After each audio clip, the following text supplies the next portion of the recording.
আমার বিয়ের একমাত্র শর্ত হলো মেয়ে সুন্দরী হতে হবে। এই জন্য এখন পর্যন্ত 16টা আমি দেখেছি, একজনকেও পছন্দ হয়নি। সমানে মেয়ে দেখা নিয়ে মা, বড় বোন সবাই আমার উপর খুব বিরক্ত। আমার কথা একটাই, কালো অসুন্দরী মেয়ে আমি বিয়ে করতে পারবো না। আমি সুন্দরী মেয়েই বিয়ে করব। 17 নম্বর মেয়ে যখন দেখতে গিয়েছি, তখন মেয়েকে দেখা মাত্রই আমার পছন্দ হয়ে গেছে। কি সুন্দর তার গায়ের রং, কি সুন্দর লম্বা, শারীরিক ফিটনেস। শুধু তাই না, তার খাড়া নাক, সুন্দর চোখ এবং চিকন চিকন ঠোঁট। মেয়ের সাথে যখন আমার আলাদাভাবে কথা বলতে দিল, আমি তাকে বললাম, আপনাকে দেখার আগে আমি আরও 16টা মেয়ে দেখেছিলাম, একজনকেও পছন্দ হয়নি। চেহারা সুন্দর হলে গায়ের রং কালো হয়, আবার গায়ের রং ফর্সা হলে চেহারা খারাপ হয়। সত্যি বলতে আপনাকে দেখেই আমার পছন্দ হয়েছে, আপনি অনেক সুন্দর। মেয়েটা লাজুক হাসি হেসে বলল, আমি সুন্দর কেন জানেন? কারণ আমি সিরাপি ফোমিং ক্লিনজার দিয়ে প্রতিদিন 2বার মুখ ধুই। এটার 236 ml এর দাম 3000 টাকা। দিনের 3বার the ordinary vitamin C serum ব্যবহার করি। 30 ml এর দাম 3250 টাকা। আমি যে প্রাইমারটা ব্যবহার করি সেটার দাম 7900 টাকা। যে ময়শ্চারাইজার ব্যবহার করি সেটার দাম 1490 টাকা। তাছাড়া concealer, toner, lens, foundation, kajal, fake lash, lipstick, compact powder, highlighter, beauty blender, makeup brush, eyeliner, mascara, bronzer, setting spray, lip balm, makeup tools, eyebrow kit, এগুলো এক একটার এক এক প্রাইস। সব মিলিয়ে ধরেন 40,000 টাকার মতো। তাছাড়া আমি প্রতি মাসে একবার করে ডার্মাটোলজিস্টের কাছে যাই। বুঝতেই পারছেন, আজকাল ডাক্তারের কাছে গেলে মিনিমাম 10,000 টাকা খরচ হয়। কত রকম টেস্ট করায়, পুরাতন প্রোডাক্ট পাল্টে নতুন প্রোডাক্ট দেয়, সেখানেও আবার খরচ। এছাড়া নিজের ফিটনেস ধরে রাখতে আমি প্রতিদিন জিমে যাই, সেখানেও মাসে খরচ হয় 5,000 টাকা। নিজের জন্য এত কিছু করি, সুন্দর না হয়ে উপায় আছে? আজকাল সুন্দর না হলে আপনার মতো কোথাকার কোন রাম ছাগল এসে আমায় দেখে বলবে মেয়ে পছন্দ হয়নি, তখন তো সম্মানে লাগবে। তাই নিজেকে যত্নে রাখি। মেয়ের কথা শুনে আমার শ্বাস বন্ধ হয়ে আসছিল, রুম থেকে বাহিরে যাওয়ার দরজা খুঁজে পাচ্ছিলাম না। মেয়েটা আমার কাছে এসে চোখের দিকে তাকিয়ে বলল, আপনাকেও আমার পছন্দ হয়েছে, মুরব্বীদের বলে বিয়ের দিন ঠিক করতে বলেন। আমি তখন কাঁপা কাঁপা গলায় বললাম, আমি আপনাকে বিয়ে করতে পারবো না। এই কথা শুনে মেয়েটার রাগী চোখে আমার দিকে তাকিয়ে বলল, কেন বিয়ে করবেন না? আপনি তো সুন্দর মেয়েই খুঁজছিলেন। আপনার আমাকেই বিয়ে করতে হবে। আপনি আমায় বিয়ে না করলে মানুষ ভাববে আমি সুন্দর না, এটা আমার ইগোতে লাগবে। আমি কাঁদো কাঁদো গলায় বললাম, আপনাকে ভরণ পোষণ করার মতো ক্ষমতা আমার নেই। আমি 30,000 টাকা বেতনের চাকরি করি। আপনাকে বিয়ে করলে আপনার পিছনেই তো মাসে আমার 40,000 টাকা খরচ হবে। আমার কথা শুনে মেয়েটা আমার শার্টের কলার চেপে ধরে বলল, ভরণ পোষণের দায়িত্ব নিতে পারবি না, আবার বিয়ের জন্য ঠিকই সুন্দরী মেয়ে খুঁজিস? মেয়ে কি বাজারের টমেটো নাকি যে বেছে বেছে সুন্দর টসটসাগুলো নিবি? কালো মেয়েরা কি সুন্দর না, মানুষ হয় না? তাছাড়া তুই কোথাকার নায়ক যে বিয়ের জন্য তোর নায়িকাই লাগবে? আমি এত কিছু বুঝি না, আমি তোকেই বিয়ে করব। আর বিয়ের পর আমায় ঠিক মতো ভরণ পোষণ করতে না পারলে তোর একদিন কি আমার যতদিন লাগে। পুরুষ মানুষ কাঁদে না, কিন্তু মাইয়া মানুষের ঠেলায় পড়লে ঠিকই কাঁদে। আমি মেয়ের কাছ থেকে হাত জোড় করে কাঁদতে কাঁদতে বললাম, আমাকে এবারের মতো মাফ করে দিন। আমি আজকের পর কোনোদিন মেয়েদের বাহ্যিক সৌন্দর্য নিয়ে কোনো কথা বলবো না।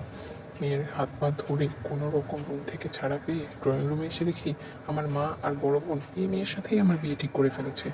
তাদের কত বুঝিয়েছি আমি এই মেয়েকে বিয়ে করতে পারবো না, কিন্তু তারা আমার কোনো কথাই শোনেনি। তাদের একটাই কথা, আগে সুন্দরী মেয়ে বলে মাথা খেয়েছিস, এখন সুন্দরী মেয়ে পেয়েছিস যেহেতু তাকেই বিয়ে করতে হবে। আমার জন্মের শিক্ষা হয়ে গেছে, তাই আপাতত বাসা থেকে পালাচ্ছি। সকলের দোয়া প্রত্যাশী, বেঁচে থাকলে নেক্সটে আবার দেখা হবে। গল্পটি লিখেছেন আবুল বাশার পিয়াস। তো আমাদের সমাজে কিন্তু এই ধরনের ছেলের অভাব নেই। শুধু বিয়ের বেলা আসতেই সবাই শুধু সুন্দরী খুঁজে। মানুষ যে বাহ্যিক সৌন্দর্যই সব কিছু না, তা বুঝতে মনে হয় অনেক সময় লেগে যায়। যত যাই বলি, আমাদের সমাজটাই কেন যেন এমন হয়ে গেছে, শুধু বিয়ের বাজারে সুন্দর মেয়ে, সুন্দর মেয়ে, সুন্দর মেয়ে। এই সুন্দরের চক্করে পড়তে গিয়ে মেয়েটা আসলে কেমন মানুষ হিসেবে সেটাই আর লক্ষ্য রাখা হয় না। এত কিছু খেয়াল রাখতে গেলে তো বিয়েই করাতে পারবে না। সব মেয়েই সুন্দর, সবাই সবার মধ্যেই সুন্দর। আল্লাহ তাআলা মেয়েদেরকে বানিয়েছেন সুন্দরভাবে। ছেলেরা একরকম সৌন্দর্য, মেয়েদের আরেক রকম সৌন্দর্য। আল্লাহ তাআলা কাউকেই অসুন্দর বানান নাই, সবাই সবার দিক থেকেই সুন্দর। কিন্তু বিয়ের বাজারে কেন যেন আজকাল সৌন্দর্যটাকেই প্রাধান্য দেওয়া হয়। আগে কি হতো, শিক্ষা দীক্ষা, বংশমর্যাদা, এগুলো দেখিয়ে কিন্তু বিয়ে হয়ে যেত। শিক্ষা দীক্ষা, বংশমর্যাদার দ্বারাই কিন্তু বোঝা যায় মেয়েটা কেমন হতে পারে। এমনকি আজকাল তো সুন্দরের পেছনে ছুটতে ছুটতে মানুষের এমন অবস্থা যে একটা মেয়েকে দেখতে যায়, দেখতে যাওয়ার পর সুন্দর যতই হোক, ওদের কাছে মনে হয় যে না, এখন না, আরও দেখবো, আর একটু দেখে আরও সুন্দর পেতেও পারি। এভাবে করতে করতে কী হয়, মেয়েগুলা কাছে কি কষ্ট লাগে না? এটি কোনো পণ্য, জামা কাপড় যে আপনি এভাবে বাছাই করতেছেন। আপনি আগে খোঁজ খবর নেন মানুষের কাছ থেকে, একটা ধারণা নেন যে কী ধরনের হতে পারে মেয়েটা। এরপর যদি আপনার সব কিছু ভালো লাগে তবেই মেয়েটাকে দেখেন। অযথা কষ্ট দেওয়ার তো দরকার নাই মেয়েটাকে। এই বাছাইয়ের কারণে মেয়েদের কনফিডেন্সে কতটা যে হার্ট হয় তা কিন্তু একটা বিবাহযোগ্য মেয়েই বলতে পারবে। মেয়েদের জীবন এমনিই কষ্টের, এখন এসব করে করে মেয়েদের জীবনের কষ্ট আরও বাড়াচ্ছে মানুষ।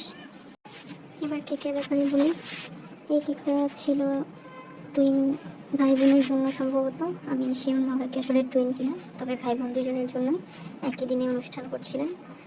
তো আপু বললেন যে একটা কেকের মধ্যেই উনি দুইটা ডিজাইন চান, একটা রেফারেন্স পিকচারও দিলেন। এই ধরনের কেক আমার আগেও বানানো হয়েছিল, সম্ভবত 2-3 বছর আগে বানিয়েছিলাম। একদিকে স্পাইডারম্যান আর একদিকে প্রিন্সেস ড্রেস দেওয়া ছিল। তো আমি আপুকে কাজটা ছবি দেখালাম যে এই ধরনের একটা কেক আমি করেছিলাম। তো আপু বললেন যে কাজটা তো ফিনিশিং তেমন ভালো না, আপনি আমার কাজের একটু ফিনিশিংটা ভালো করে দিন। তো আমি আপুকে বললাম আর কি যে ওইটা তো আমার অনেক বছর আগের কাজ, তখন আমার কাজ এত ভালো ছিল না, নতুন ছিলাম, আমার কাজের ফিনিশিং তেমন ভালো ছিল না। এখন তো আল্লাহর রহমতে কাজ করতে করতে ফিনিশিং অনেকটা আনতে পেরেছি।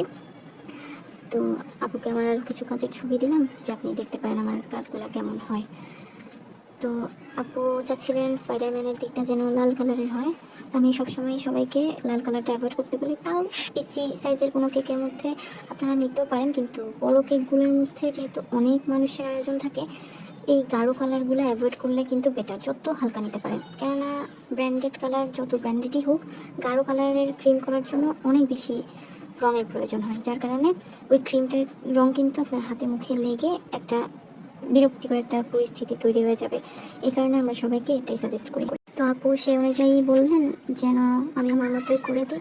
উনি আমার একজন রেফারেন্স ক্লায়েন্ট ছিলেন, ওনার প্রতিবেশীর কাছ থেকে আমার পেজটা পেয়েছিলেন।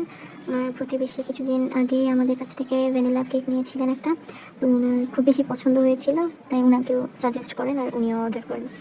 তো আপু আমাকে কয়েকদিন আগে থেকেই বলে রেখেছিলেন যে উনি এই ধরনের একটা কেক চান।